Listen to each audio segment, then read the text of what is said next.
নমস্কার বন্ধুরা, কেমন আছেন সবাই? আশা করি ভালোই আছেন।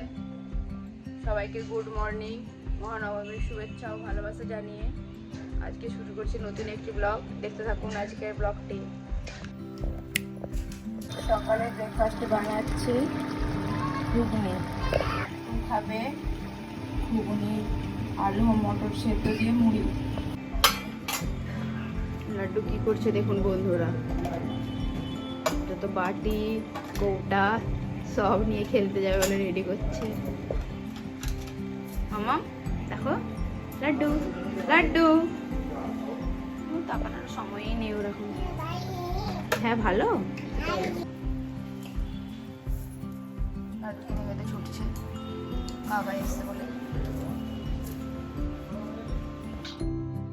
লাল কৌটোটাতে আলু আর মটর সেদ্ধ রেখেছিলাম। লাড্ডুকে ওতেই মুড়ি দিতে হবে, অন্য কিছুতে নেবে না। মুড়ি খেতে খেতে গান শুনতে ব্যস্ত।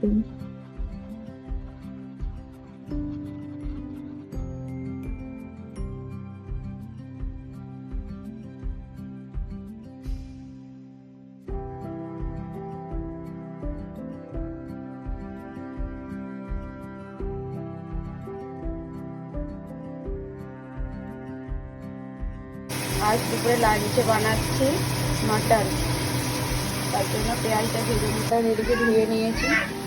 দুপুরে রান্না কমপ্লিট। সাদা ভাত, টমেটো চাটনি, আলু ভাজা, বেগুন ভাজা, করলা ভাজা, শাক ভাজা, এতে আছে মাটন। লাড্ডু লাঞ্চ করতে বসে পড়েছে। লাড্ডু লাঞ্চে আছে সাদা ভাত, আলু ভাজা, শাক ভাজা, করলা ভাজা, আর এতে আছে খাসি মাংসের মেটে দিয়ে হালকা ঝোল। লাড্ডু কখন খাচ্ছে।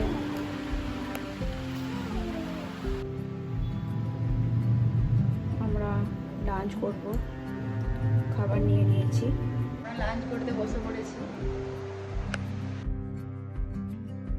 লাড্ডু নাচটা একবার দেখুন বন্ধুরা, কি করবে ভেবে পাচ্ছে না।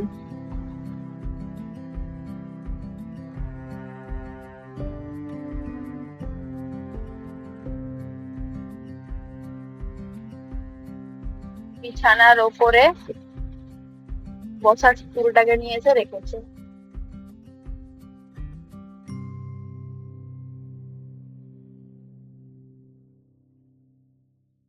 আমরা মণ্ডপে যাওয়ার জন্য রেডি হয়ে গেছি। চলুন বন্ধুরা যাওয়া যাক। কেমন লাগছে বন্ধুরা জানাবেন নবমীর ড্রেস। আমরা বেরিয়ে পড়েছি মণ্ডপে যাওয়ার জন্য। লাড্ডু লাড্ডু যাবিনি বাবা? আরে এদিকে আয়। আবার লাড্ডু ঘরের ভেতরে ঢুকে পড়লো ওর পাপার সাথে সাথে। তুই কেন কুকুরের মতন আওয়াজ করছিস?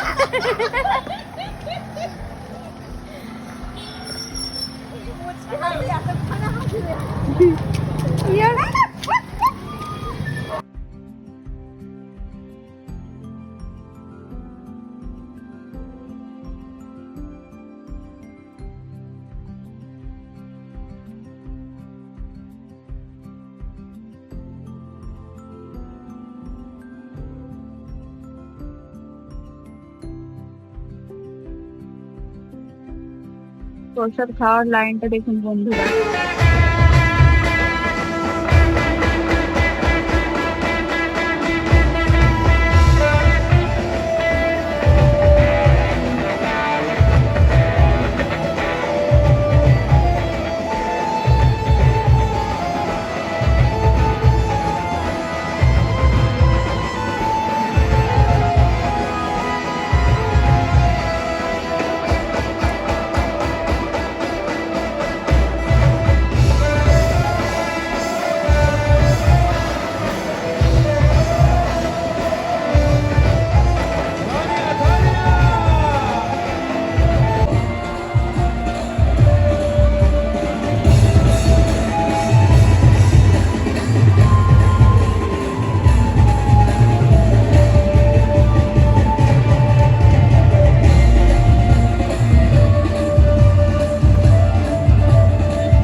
বাড়ি আসার সময় গরবা দেখতে গিয়েছিলাম, গরবা দেখে বাড়ি এসেছি।